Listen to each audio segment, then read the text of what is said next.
This is the 91st minute. Welcome to the 91st minute roundup. A new segment this week. Just a few things that we want to talk about, but maybe didn't have time or content for the whole, a full segment. So first off, Cultured Leffer had posted in our Discord, which you can join. No love for the Saudi League. So guys, average attendance of 6,700 people, give or take.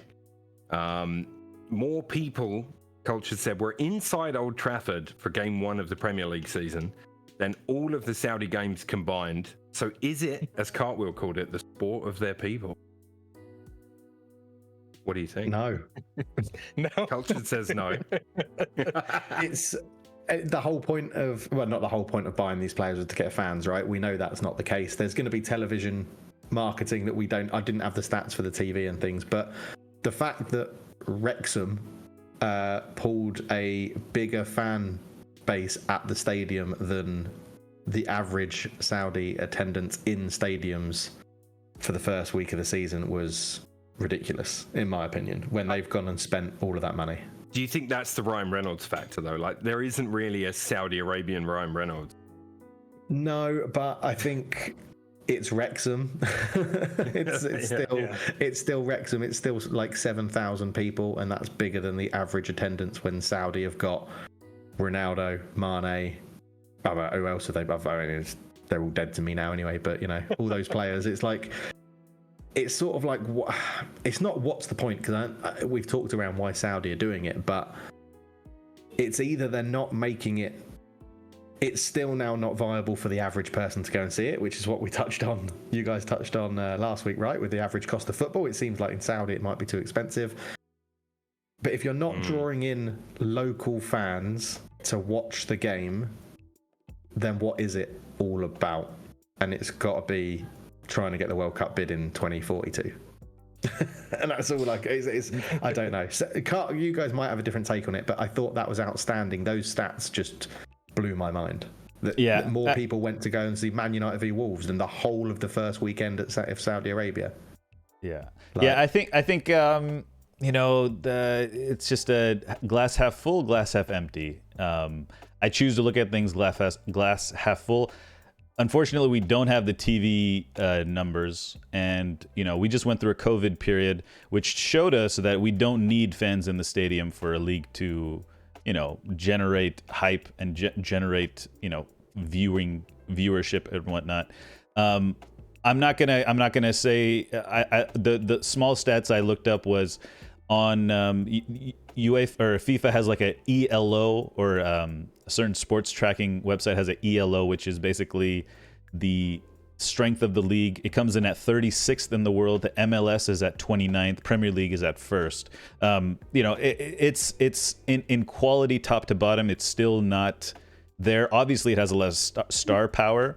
I don't know what the goal is as far as in stadium attendance and whatnot, but I do think that it is a TV viewership goal here, right? I don't think Messi's games, the stadium capacity is 30. Obviously, he's selling them out, but look at the average MLS game between a random team and a random team. It's probably not going to be very high.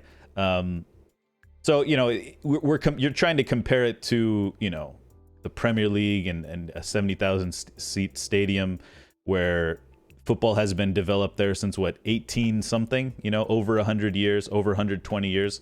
And that's the thing. That's the glass half full take that I think we need to look at Saudi with, is that they are looking at a long-term project, right? And even if you do think of it as sports washing, it's a move away from oil to tourism. And part of their tourism will be the inclusion of sports and famous sports stars from around the world playing in their country, which people could come and watch potentially.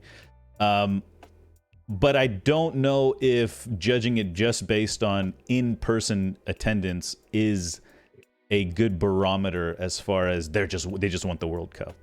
I think they are trying to make their game better, and I think they enjoy the game. Maybe they are just too used to illegally streaming games like many people in chat here. They're just used to sitting at home at home on their laptop streaming games like many people in chat. You know, not me, but many people in chat. Yeah, you know, that's Hoff had a point to make, I think. Yeah. I was just going to say, I think it'll be interesting to see if those attendance numbers go up, because you're right. I don't think it's a barometer of how well the league's performing, a great barometer for how well the league is performing overall. I think it's a perfect barometer to see how the game is growing within the Saudi population, which is, I know I've talked about it with MLS, like growing support and talent for the U.S. national team.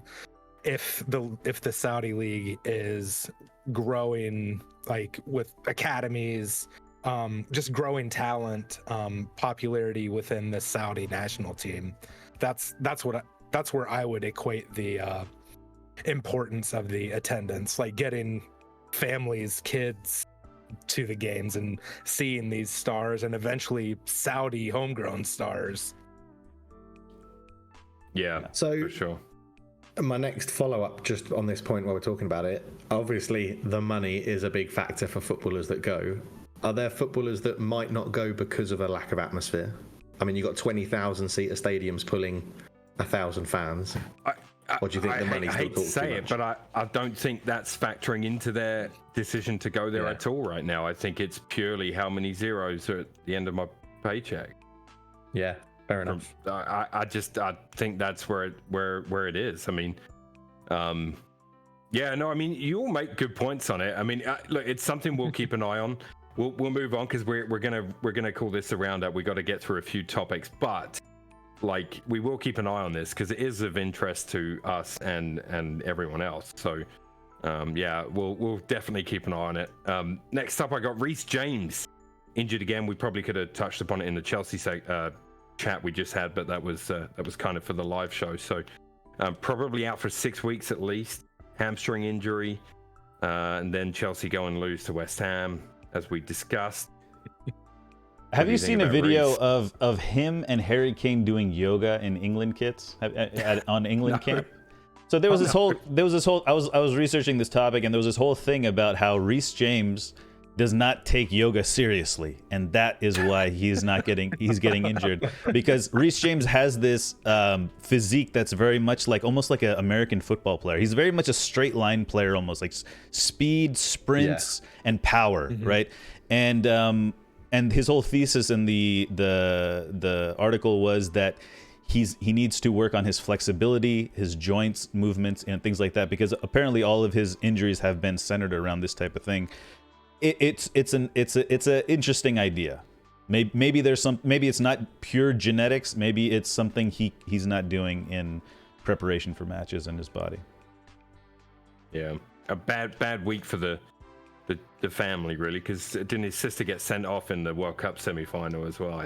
She got Yeah, sent she off in the didn't- quarters, missed the was the semi, quarters, and then yeah. came on in the final. Yeah, Came yeah. on, That's yeah. right. Yeah. She was actually really good in the final. But Reece James, yeah, tough one for Chelsea. A newly appointed club captain, hasn't played this season, injured again. Yeah, it's going to be such a good footballer as well. It's a shame. Yeah. It's not Yeah, a it good is. look.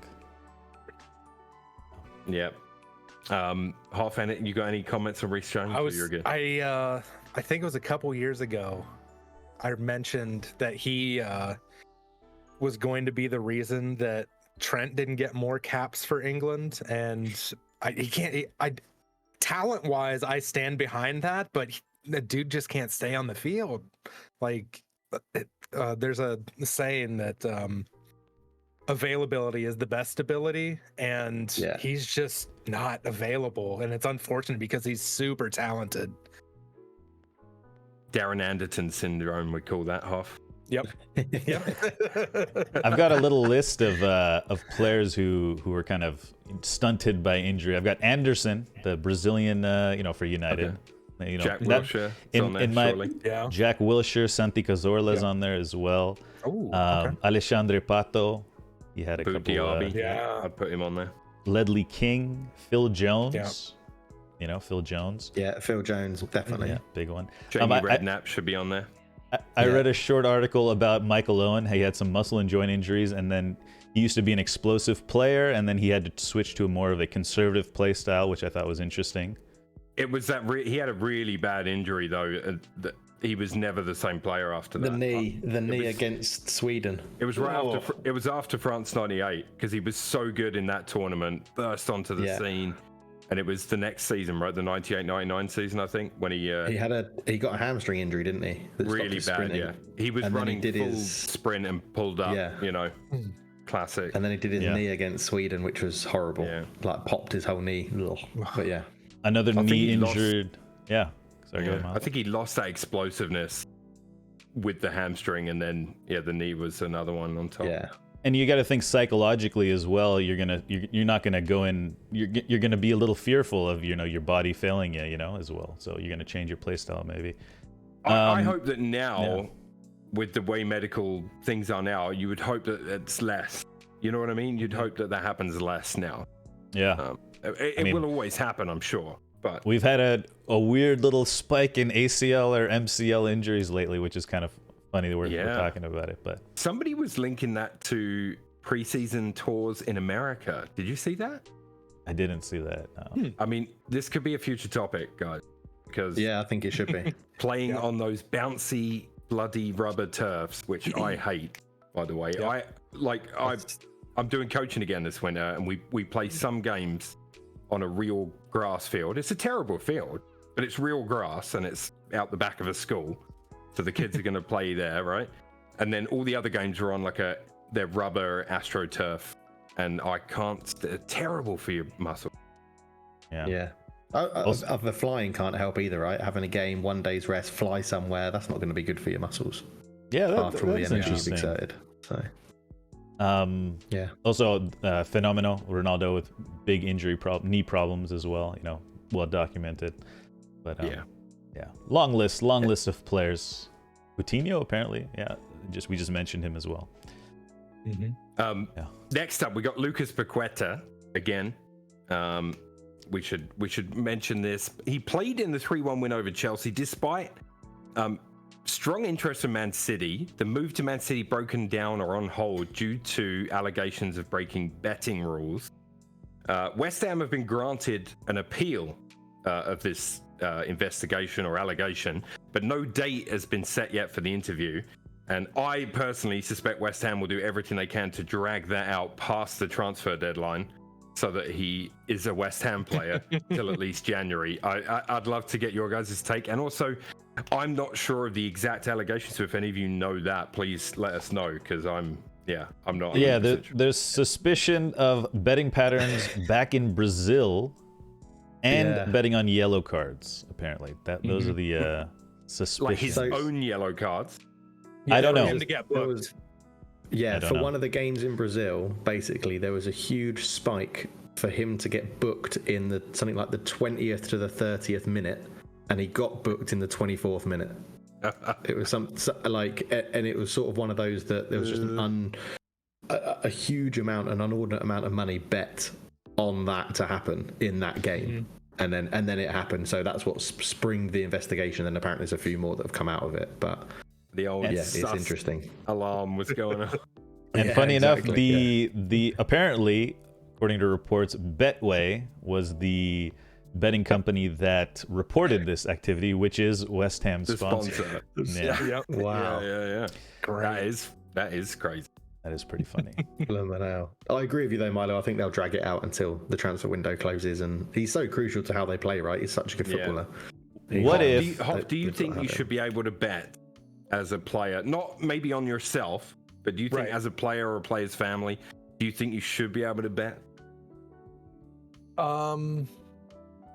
Not on the sport you play in.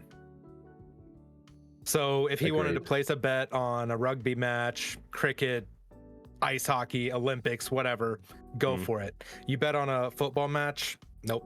Sorry. Just completely That's fair. outside of their scope of influence. I think you should be able to bet.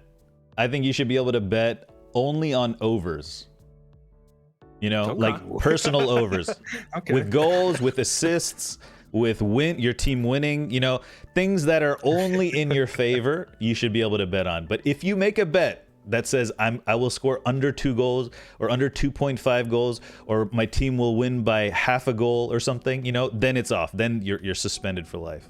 But you can only bet Cultured. on the over. I'm like half. I think they shouldn't be allowed to bet on football. Any other sport is fine. I think anything they have in the direct control of their sphere is out of it. I think there's. Well, I wouldn't go as far as some fans that are like they shouldn't even play FPL. Like Salah got into a bit of trouble. Was it last year? Salah got into a bit of trouble because he openly admitted he played FPL and picked himself as captain. And then got asked the question, does that influence your performances? And he was like, well, if there's a penalty, I'm going to take it. And I'm like, well, there you go. It's I agree as well. I do not think they should be able to bet on football.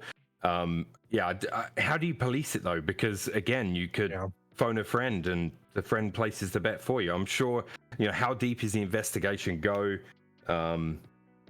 Anyway, that was a good segment, guys. But that little one there would have been great for a short. Maybe you can do some editing magic there, Cart. Well, I'll just say this about Salah. If the FPL league is like winner gets $100 at the end of it, then it should be illegal. Yeah. But very true.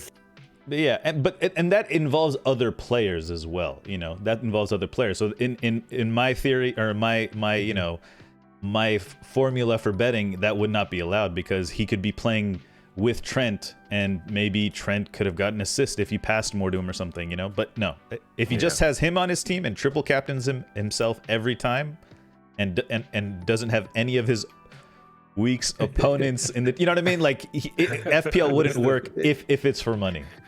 Yeah. Even like a fake trophy or something. Maybe, I don't know. Sorry, it's interesting. It's an interesting topic, yeah. It is, yeah. And one we'll probably revisit in the future. But a couple more things to get to. Leo Messi winning the Leagues Cup after a wild penalty shootout. I obviously interested to get your guys' thoughts, but if you cast your minds back a week or so, I suggested that things have been a little bit sus in the MLS since Messi has been there. And my opinion on that has not changed. If anything, it's deepening. So I'd like to get your take. So glad you said that because I watched, I can't remember, was it the quarterfinal, I think, where he very clearly pulled someone's shirt, didn't get a foul given against him. Someone then tackled him and Messi got a foul. And I was like, no, I'm done. I'm not watching. I can't. That was Messi should have got a yellow card and ended up with a free kick. I was like, no. So I lost interest straight after that. I was like, absolutely not. So yeah. I will say on his goal that he scored, he took a nice touch around Walker Zimmerman, and Zimmerman tried to tackle the ball away. 95% of the time in MLS, if Zimmerman makes that tackle, he's getting the ball, and Messi's just on like another level still at his advanced age is still on such another level, and he just went right around him and buried the shot. But it's just crazy to see. Zimmerman's one of the US's best center backs, and it's just went right around him like he was a traffic cone. It was great. So Milo, I delved into your theory a little more. Okay. You know me. I'm a little skeptic of Messi and all his antics. I did a little research into the Leagues Cup. Okay, the Leagues Cup was held last 4 years ago, 2019. It was a friendly tournament. However, with the arrival of Messi, somehow the rules and the format have changed into a competitive tournament. Okay, and let me tell you how these things have changed. Now, the top 3 teams in the Leagues Cup, first place, second place, and the winner of the third place match, get automatic, regardless of nation, by the way, get automatic qualification into the CONCACAF Champions Cup, with the champions receiving a bye into the round of 16. This gives Messi another chance to win a trophy, first off. By the way, the Leagues Cup going from a friendly tournament to a competitive tournament makes it an official trophy, by the way. Messi needed one more trophy to become the all-time leader in trophies won for their club. Or club and country, I'm guessing. Also, because of these rule changes, without the rule changes, Inter Miami wouldn't even be competing in the Leagues Cup. They are in dead last, and they changed the rules so that all the teams could compete from MLS and Liga Mexico. So they helped Messi there as well. Also, on his debut, well, now this is where things get a little conspiratorial. Not that last part wasn't either, but he comes onto the field on his debut against Cruz Azul and shakes the referee's hand. That is illegal. The referee is not allowed to shake a player's hand. Was the referee starstruck? You know, it is what it is. And he was a Honduran referee, Said Martinez. He was appointed to this game to quote by CONCACAF says, deliver justice, nothing more and nothing less in the possible debut of Lionel Messi with Inter Miami. This is a quote. He was appointed to this match. Okay? And if you look at the game-winning goal from that Cruz Azul game, there is zero contact. Messi grabs his face outside the box, ref calls a foul. And as you mentioned, when that free kick went in, the goalkeeper a little too far off to the side. The game clock's 3 minutes past the final whistle. I can understand that. And then there was a penalty called against Orlando in I think it was the quarters on Martinez, which was just no. It shouldn't have been called. And with the way VAR is in MLS, they got to call these things. But yeah, I just did a little deep dive into the conspiracies here. But it doesn't look good to me. I'm either watching either the MLS again. For me, it was the goalkeeping. Like, do they just only hire the worst goalkeepers? I don't watch enough MLS to know the standard of goalkeeping, but I'm thinking of telling Matt Turner, go home, son. Whoa, he doesn't even play for you guys anymore. Leave the guy alone, man. No, but I'm saying, like, there is a job for you there, and you would be the best. Yeah. You would be the best goalkeeper in the league, from what I'm seeing. That's all I'm saying. I'm not attacking Matty. I'm just suggesting he should go home. I mean, that might be likely. That might happen. Yeah. Okay. So we'll keep an eye on the farce. I mean the MLS with Messi in it. But yeah, it's not looking good. I don't know. Anyway, last thing, transfers. Just a couple of things to get to. Raya to Arsenal. Not sure if that was done last time we met. Clever deal for both clubs? Question mark. Loan with an option to buy. Seems to work financially for both teams in this window. I think it's a decent move. Any thoughts on that, Raya? Yeah, I think situationally for certain games, Raya might get the nod. I think that might be the philosophy here. Last year, Matty Turner got the nod in Europe. This might be the same move for Raya, maybe, where you need a little more control, a little more possession, maybe. I don't know. Who knows? Raya's impressing in training. I suspect that Ramsdale will. My thinking is he'll keep his position until he makes the mistake, and then Raya will take over, and then Raya would keep it until he makes a mistake. There's nothing wrong with having two good keepers. Absolutely. So yeah. I mean, go on, Culture. Sorry, mate. I was just going to say I'm intrigued by that. I think it's going to show again what sort of manager Arteta is. If he's sort of what he sees on the pitch manager or a statistical based manager, because Raya is statistically a better goalkeeper than Ramsdale. I agree with you, Milo. I think it will be you keep your spot until you fuck up, and then you're dropped, and then the other keeper gets a chance. But it's going to be interesting. Clubs generally do struggle when they have two keepers that could be number one. It doesn't normally end very happily. No, not normally. For one of the goalkeepers. Not saying the club as a whole, but for one of the goalkeepers. So it'd be interesting, yeah. The other moves I noted down, Chuba Akpom, I just did this for fun, by the way, went from Middlesbrough to Ajax, which I thought was interesting. Chuba Akpom, former Arsenal youth product, but just, I just thought it was funny. Lavia, Southampton to Chelsea, obviously that happened recently. Zaniolo joining Villa from Galatasaray. These are all recent stuff. Mitrovic going to Al Hilal for an undisclosed fee. So a bit of a loss for Fulham there. Although I don't think he's ever really... He's not done it in the Prem, has he?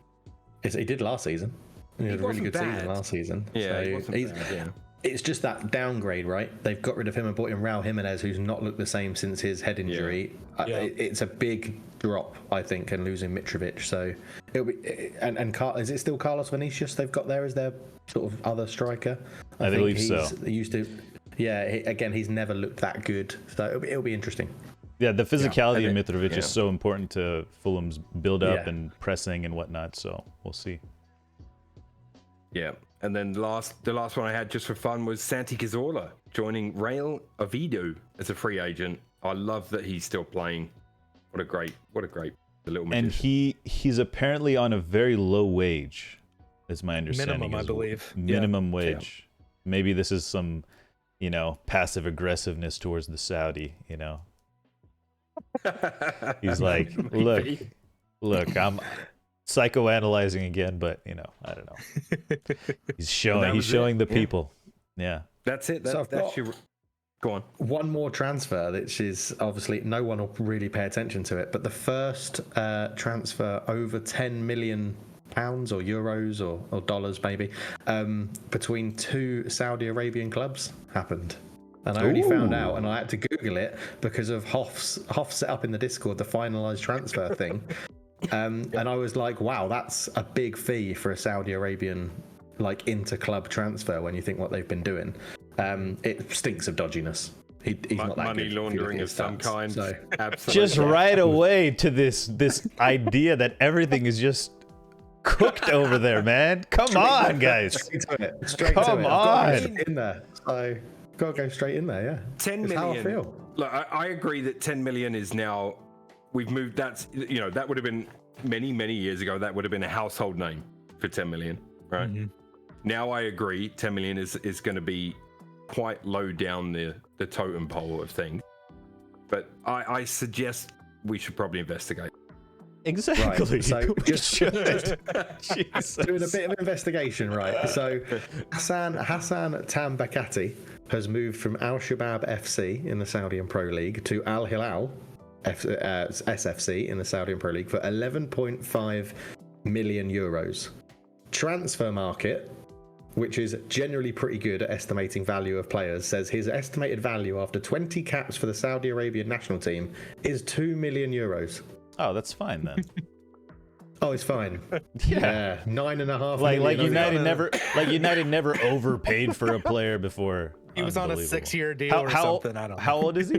Do you know? How old is he? 24.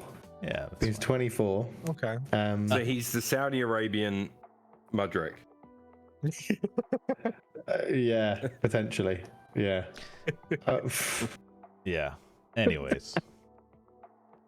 There you go. Very nice. That was your roundup.